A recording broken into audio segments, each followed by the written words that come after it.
तो लीजिए प्यारे विद्यार्थियों, आज हम यहाँ पर देखने वाले हैं वार्षिक परीक्षा 2025 के लिए कक्षा 5वीं का पर्यावरण अध्ययन का पूरा क्वेश्चन पेपर और इसका पूरा सॉल्यूशन।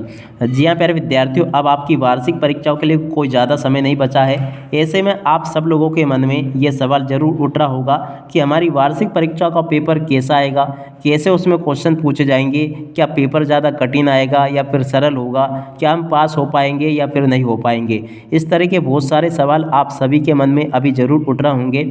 मगर देखिएगा प्यारे विद्यार्थियों, आपको चिंता करने की कोई ज़रूरत नहीं है। आपकी वार्षिक परीक्षा का पेपर भी एकदम सरल आने वाला है।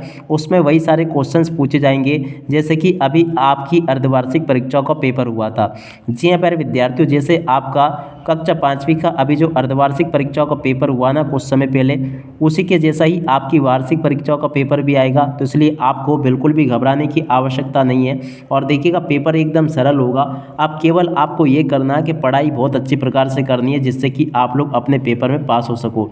तो देखो प्यारे विद्यार्थियों, वार्षिक परीक्षा 2025 के लिए कक्षा 5 का ये पर्यावरण अध्ययन विषय का पूरा क्वेश्चन पेपर है, जिसमें कि देखिएगा प्यारे विद्यार्थियों, आपको पेपर को हल करने के लिए 2.5 घंटे का समय दिया जाएगा और पूर्णांक आपका 60 अंकों का होगा। तो यहाँ से प्यारे विद्यार्थियों, आप सब लोग पूरे पेपर को देख लें और अच्छी प्रकार से पूरे पेपर को समझ भी लें। यहाँ पर प्यारे विद्यार्थियों, यहाँ पर आपसे निर्देश लिखे गए हैं कि सभी प्रश्न हल करना अनिवार्य है। जी हाँ प्यारे विद्यार्थियों, इस प्रकार का पूरा पेपर आपको परीक्षाओं में देखने को मिलेगा। इसलिए आप सब लोग यहाँ से इस पेपर को देख लें और अच्छी प्रकार से पूरे पेपर को समझ भी लें। अब चलो जल्दी से हम आगे बढ़ते हैं, समझते हैं कि आपके पेपर में परीक्षाओं में किस प्रकार से क्वेश्चन कैसे और किस प्रकार से पूछे जा रहे हैं। सभी के सभी क्वेश्चन के आंसर प्यारे विद्यार्थियों यहाँ पर मैं आपको बताने वाला हूँ। अब चलो शुरुआत करते हैं आपके पेपर के सभी क्वेश्चन आंसर समझने की और देखने की। तो देखो यहाँ पर पहला क्वेश्चन पूछा गया है, सही विकल्प चुनकर लिखिए। जी हाँ प्यारे विद्यार्थियों, यहाँ से आपको सही विकल्प चुनकर लिखने हैं।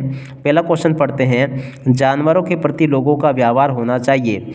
तो देखो प्यारे विद्यार्थियों, यहाँ पर जानवरों के प्रति लोगों का व्यवहार कैसा होना चाहिए, कठोर, हिंसात्मक, उदासीन या फिर संवेदनशील। तो देखो प्यारे विद्यार्थियों, पहले नंबर के क्वेश्चन का राइट आंसर क्या आ जाएगा, संवेदनशील। तो पहले का राइट आंसर आपको द लिख देना है। यहाँ से आप सब लोग देख लें इसको और पूरा का पूरा समझ लें। अब अगला क्वेश्चन पढ़ते हैं, आदिवासियों की जीविकोपार्जन का मुख्य साधन है।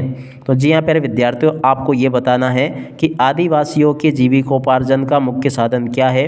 तो देखो प्यारे विद्यार्थियों, इसका राइट आंसर आपका आ जाएगा जंगली उत्पाद, क्योंकि जो आदिवासी लोग रहते हैं जंगलों में रहते हैं और जंगलों में जो पेड़ पौधों से उनको प्राप्त होता है वही उनकी जीविकोपार्जन का साधन होता है। ठीक है ना, तो दूसरे का राइट आंसर आपका आ जाएगा। अब इसके बाद में चलो हम आगे बढ़ते हैं, आगे के क्वेश्चन और उन क्वेश्चन के आंसर देख लेते हैं। तो देखो प्रश्न नंबर 3 पूछा गया, आपकी माँ की बहन आपकी क्या कहलाएगी। तो देखो आपकी जो माँ है ना, उसकी बहन आपकी क्या लगेगी, मौसी। देखो तीसरे का राइट आंसर आपका क्या आ जाएगा, द नंबर का, जिसमें कि लिखा मौसी। ठीक है प्यारे विद्यार्थियों, इस प्रकार से आप सब लोग इन क्वेश्चन के आंसर को देख लो और अच्छे प्रकार से इस पेपर को समझ भी लो। यहाँ तक के सभी क्वेश्चन और उन क्वेश्चन के आंसर मैंने आपको बता दिए।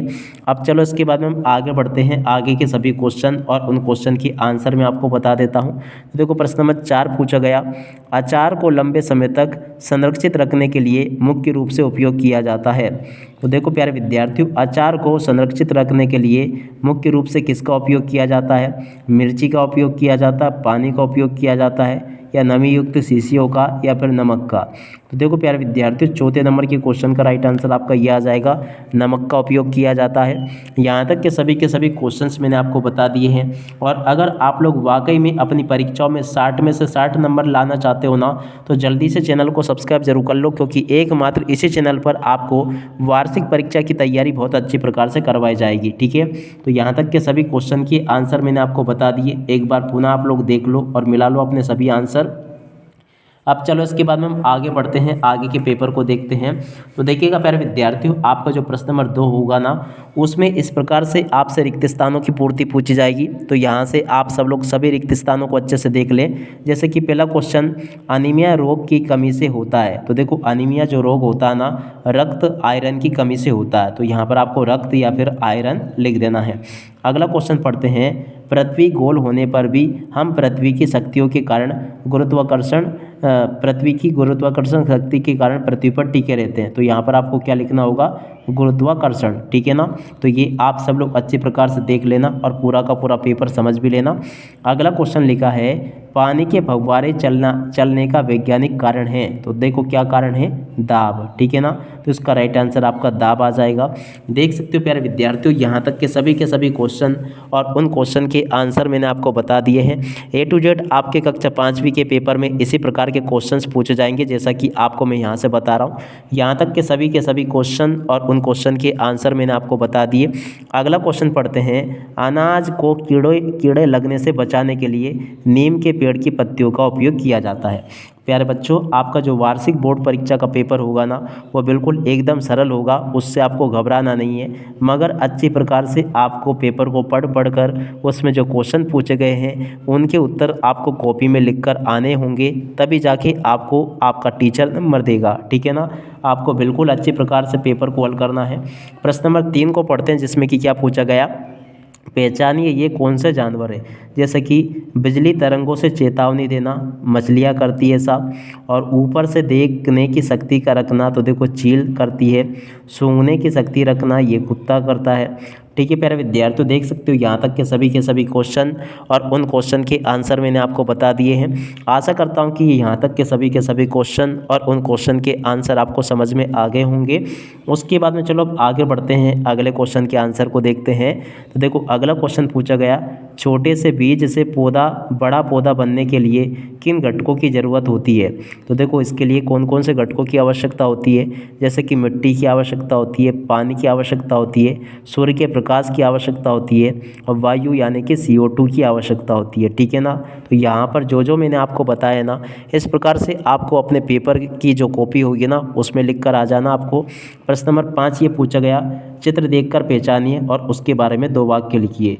ये सांची का स्तूप है और देखो ये ग्वालियर का किला है।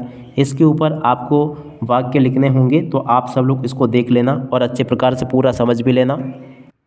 अब लीजिए प्यारे विद्यार्थियों, अब आगे के पेपर को समझते हैं। प्रश्न नंबर 6 में आपसे क्वेश्चन पूछा गया, भूकंप की एक रिपोर्ट दी गई है, ध्यान से पढ़ें। ठीक है प्यारे विद्यार्थियों, तो देखिएगा यहाँ पर आपको ये रिपोर्ट दी गई है, इसको आपको ध्यान से पढ़ना है और फिर इनमें से क्वेश्चन के आंसर जो पूछे गए ना उनके आंसर आपको ढूंढने हैं। पहला क्वेश्चन पूछा गया, भूकंप कहाँ आया। देखो रिपोर्ट 26 जनवरी 2001 अहमदाबाद शहर की है, जिसमें सुबह सुबह भूकंप से शहर की 150 इमारतें ढह गई। ठीक है ना, तो कहाँ पर आया, अहमदाबाद शहर में आया। तो यहाँ पर आपको लिख देना है भूकंप अहमदाबाद शहर में आया। भूकंप आने से क्या क्या नुकसान हुए, देखो ये नुकसान लिखे हैं। भूकंप आने से 150 इमारतें ढह गई और शाम तक इसके नीचे कम से कम 250 शव निकाले गए। ठीक है ना, इसका राइट आंसर ये हो जाएगा। और शहर की बड़ी इमारतों में भी ऐसी कोई इमारतें नहीं बची थी जिसमें दरारें न पड़ी हो। ठीक है ना, इस प्रकार से आपको इसमें से देख कर लिख देना है। अगला क्वेश्चन पढ़ते हैं, कचरा साफ करने के लिए कुछ तरीके बताइए। ये आपको सोचकर लिख देना है। अब आगे क्वेश्चन आपके पेपर में इस प्रकार से पूछे जाएंगे, जैसे कि राजस्थान में पानी की कमी क्यों होती है, वहाँ इस कमी को दूर करने के प्रमुख उपाय आपको बताने हैं। अगला क्वेश्चन पढ़ते हैं प्यारे बच्चों, देखिएगा यहाँ पर क्वेश्चन लिखा है, अंतरिक्ष में पानी टिका हुआ नहीं रहता, बुलबुलों की तले उड़ता है रहता है, ऐसा क्यों। और अगला क्वेश्चन पूछा गया, आपकी कक्षा में किस मित्र का परिवार बार बार अपने जीवन यापन के लिए बाहर चला जाता है, तो क्यों। देखो मित्र की पढ़ाई पर क्या प्रभाव पड़ता है इससे, परिवार के बुजुर्गों पर क्या प्रभाव पड़ता है इससे। ठीक है ना, इन क्वेश्चन की आंसर आपको देने हैं। अगला क्वेश्चन ये लिखा है, शीशे के सामने सांस छोड़ने पर शीशे का धुंधलापन आने का क्या कारण है। अच्छा खेल खेलने के लिए टीम कैसे तैयार करें, ये भी आपको बताना है। और उसके बाद में देखिएगा प्यारे विद्यार्थी, इस प्रकार से आपसे क्वेश्चंस पूछे जाएंगे। प्रश्न नंबर 13 लिखा है, दी गई तालिका को पूर्ण कीजिए। जैसे कि पानी में डूबने वाली 2 चीज़ों के नाम लिखने, जैसे कि पत्थर लोहा। पानी पर तैरने वाली चीज़ों के नाम जैसे पत्ती कागज़। पानी में घुलने वाली चीज़ों के नाम जैसे नमक शक्कर। पानी में ना घुलने वाली चीज़ों के नाम जैसे प्लास्टिक घर का कचरा आदि। और पानी को प्रदूषित करने वाली चीज़ें जैसे कचरा नाली का पानी आदि। और पानी को शुद्ध करने वाली चीज़ें जैसे फिटकरी क्लोरीन आदि पानी को शुद्ध करने वाली मछलियाँ हैं। आप सब लोग इसको देख लें। और इसके बाद में देखो प्यारे विद्यार्थियों, यहाँ पर आपको एक तालिका दी गई है। इस तालिका को आपको पूरा करना है इस प्रकार से, जैसे कि पहला क्वेश्चन पूछा है मच्छर से होने वाली बीमारी कौन सी होगी, मलेरिया। और बीमारी से बचाव के लिए क्या करना चाहिए, मच्छरों के काटने से बचना चाहिए, ठीक है ना। अगला क्वेश्चन, पानी से होने वाली बीमारी, तो देखो हैजा, इसके लिए क्या करना चाहिए, शुद्ध जल पीना चाहिए। प्रदूषित हवा से होने वाली बीमारी अस्थमा, इसके लिए क्या करना चाहिए, शुद्ध वातावरण में सांस लेना चाहिए। मक्खियों से फैलने वाली बीमारी, तो देखो पेचिस होगी, इसके लिए क्या करना चाहिए, खाना ढककर रखना चाहिए। तो देख सकते हो यहाँ तक के सभी क्वेश्चन और उन क्वेश्चन के आंसर मैंने आपको बता दी।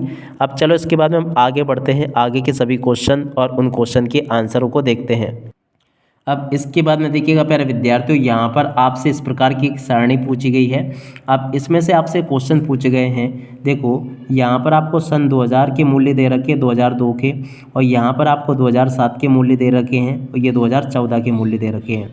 अब अगर यहाँ पर हम देखें ना, तो पेट्रोल 2002 में 29 रुपये लीटर था, और 2007 में 43 रुपये लीटर था, और 2014 में 67 रुपये लीटर था, ठीक है ना। और उसके बाद में देखो डीजल उस समय 18 था, अब 30 था, और 58 हो गया, ठीक है ना। तो देखो इस प्रकार से आपको इसको समझना है। अब देखो 2014 में कीमत कम हुई या अधिक हुई, तो देखो अधिक हुई। तेल के भंडार कम हुए या बढ़े, तो देखो कम हुए। अगला क्वेश्चन देखते हैं, जनसंख्या कम हुई या अधिक हुई, तो देखो अधिक हो गई। वाहन संख्या कम हुई या अधिक हुई, तो देखो ये भी अधिक हो गई। जेब खर्च कम हुआ या अधिक हुआ, तो देखो जेब खर्च भी बढ़ गया, ठीक है ना। इस प्रकार से आप सब लोगों को यहाँ तक के क्वेश्चन के आंसर लिख लेने हैं। अगला क्वेश्चन पूछा है, ऐसा होने से पर्यावरण पर क्या प्रभाव पड़ा। अब इसके बाद में देखो प्यारे विद्यार्थियों, यहाँ से आप सब लोगों को इस चित्र को देखना है, और चित्र में से जो यहाँ पर जो चित्र बने हैं ना, जैसे कि ये इन सभी को देखना है। जैसे मीठा होता है, मीठा कौन होता है, केला। और उसके बाद में खट्टा स्वाद किसका होता है, इमली का, जो कि ये है। चिरपिरी स्वाद किसका होता है, मिर्ची का। और कसेला स्वाद किसका होता है, तो देखो आंवले का। और कड़वा स्वाद किसका होता है, इसका, करेले का, ठीक है। तो देखो यहाँ तक के सभी क्वेश्चन के आंसर मैंने आपको बता दिए। अब चलो इसके बाद में हम आगे बढ़ते हैं। तो देखो आगे आपके पेपर में क्वेश्चन पूछा गया है, अपनी भोजन की थाली में कौन कौन सी चीज़ें पसंद की चीज़ों को रखना चाहोगे, ये आपको लिखना है। देख सकते हो प्यारे विद्यार्थियों, यहाँ तक के सभी क्वेश्चन के आंसर मैंने आपको बता दिए। अब इसी के साथ में इस वीडियो को यहीं पर पूरा करते हैं। नमस्कार, जय हिंद, जय भारत।